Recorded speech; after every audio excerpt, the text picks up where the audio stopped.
ભારત અને ગુજરાતની ભૌગોલિક દ્રષ્ટિએ મહત્વના આજે આપણે કેટલાક પ્રશ્નોત્તર જોઈશું.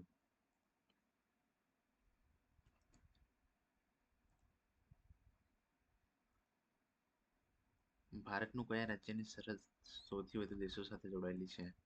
તો તેનો જવાબ આવે છે જમ્મુ અને કાશ્મીર. જમ્મુ અને કાશ્મીરના રાજ્યની જે સરહદ છે તે સૌથી વધુ દેશો સાથે જોડાયેલી છે. જમ્મુ અને કાશ્મીર 4 દેશો સાથે સરહદ વહેંચે છે: પાકિસ્તાન, અફઘાનિસ્તાન, ચીન અને તિબ્બત. આ 4 દેશો વચ્ચે જમ્મુ અને કાશ્મીરની સરહદ જોડાયેલી છે.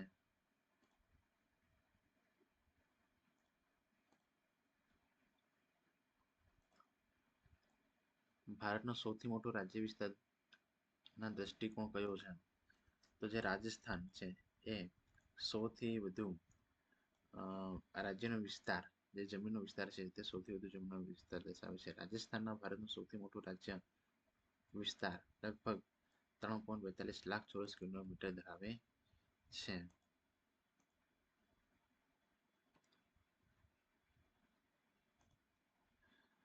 ગુજરાતમાં સૌથી વધુ વરસાદ ક્યાં થાય છે? તો ડાંગની અંદર સૌથી વધુ વરસાદ થાય છે.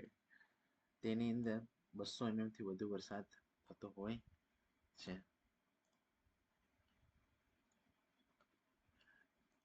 નર્મદા નદી કયા સમુદ્રમાં મળી જાય છે? તો નર્મદા નદી અરબ સાગરમાં મળતી હોય છે. નર્મદા નદી પૂર્વથી પશ્ચિમ વહે છે અને અરબ સાગરમાં મળી જાય છે.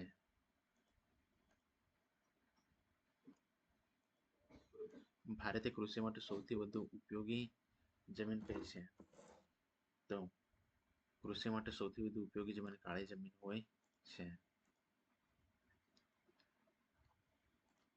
ગુજરાતમાં સૌથી મોટું તળાવ કયું છે? તો જે ગુજરાતની અંદર આવેલું જે નળ સરોવર છે જે પક્ષીઓના અભયારણ્ય તરીકે પણ જાણીતું છે, તેને મોટું મીઠું પાણીનું તળાવ તરીકે પણ ઓળખી શકાય છે.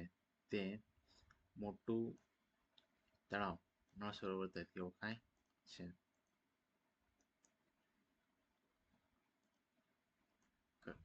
કયા નદી પર સરદાર સરોવર બંધ આવેલો છે? તો નર્મદા નદીની ઉપર સરદાર સરોવર બંધ આવેલો છે.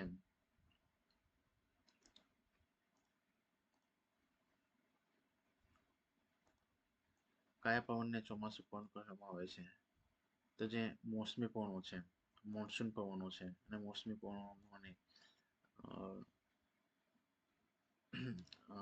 ચોમાસુના પવન તરીકે ઓળખી શકાય છે.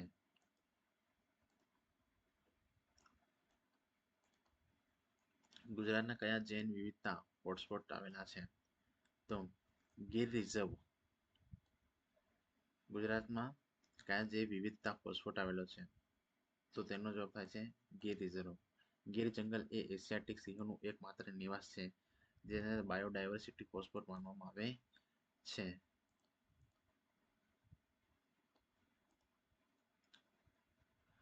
તાપી નદી કયા સમુદ્રમાં મળી જાય છે?